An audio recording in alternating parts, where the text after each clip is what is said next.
Welcome back. Our next story of hope and courage takes us to Lancaster County.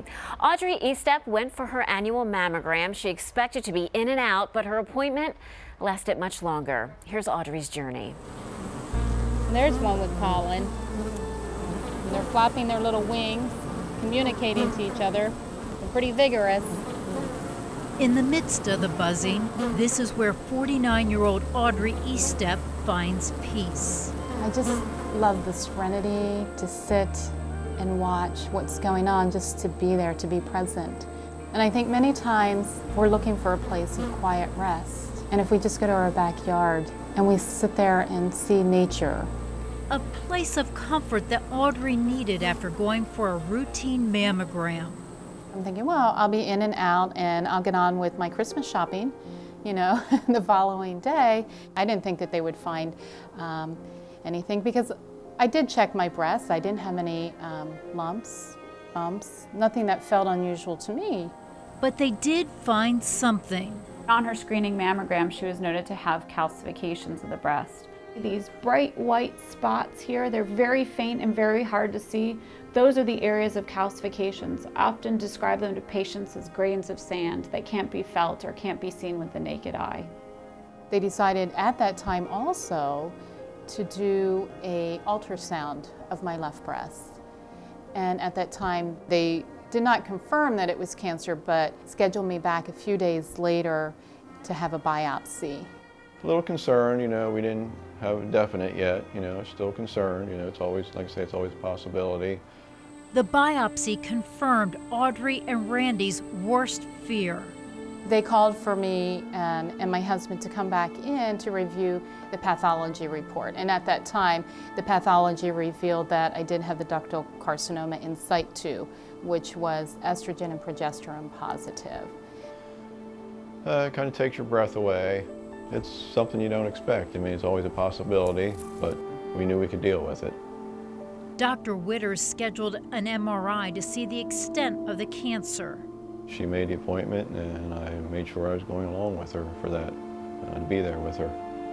I know when I went to have the MRI done, that was probably one of the most anxious times that I had. And as I laid in the MRI, I just kept thinking, the Lord is my shepherd. I lack nothing. And I knew at that time that there was peace and comfort and that I had nothing to fear, no matter what was found. Here on Audrey's MRI, you can see about 7 centimeters of enhancement, indicating the extent of her calcifications and extent of that early breast cancer.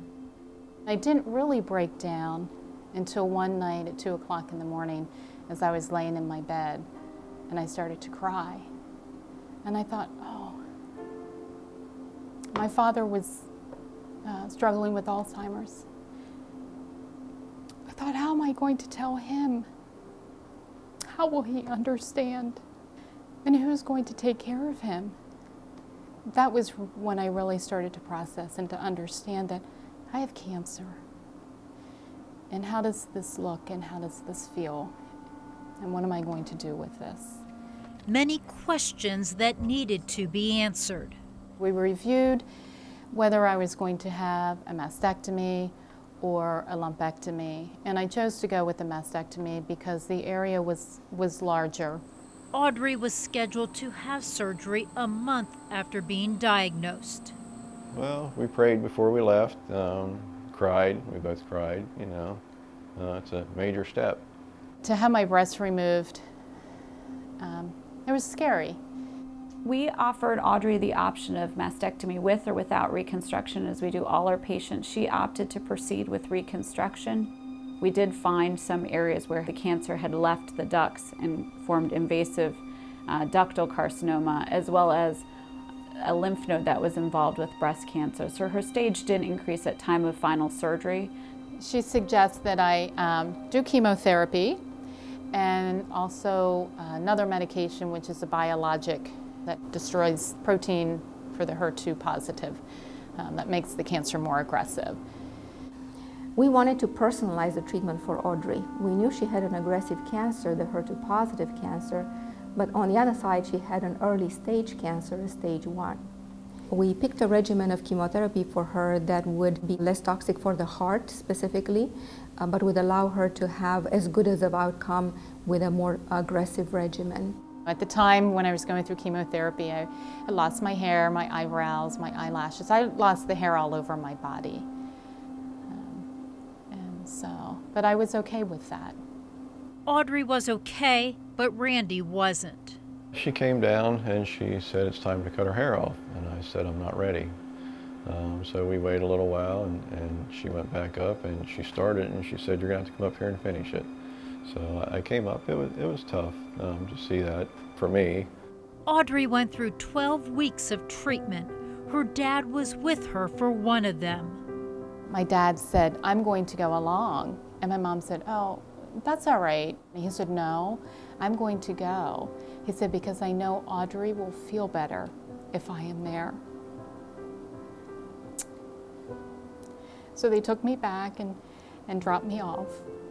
And that was the only time my dad went. But he knew that as his little girl, I still needed him.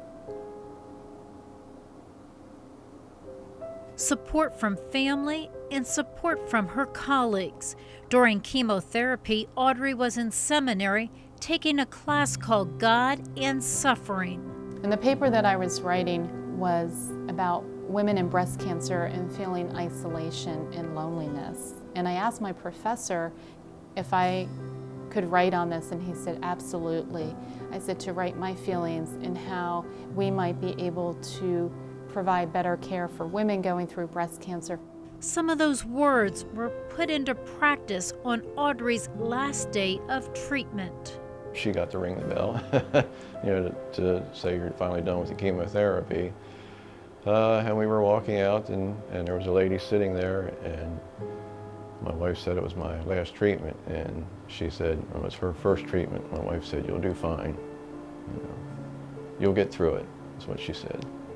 Cancer is not our identity. It helps to form our journey.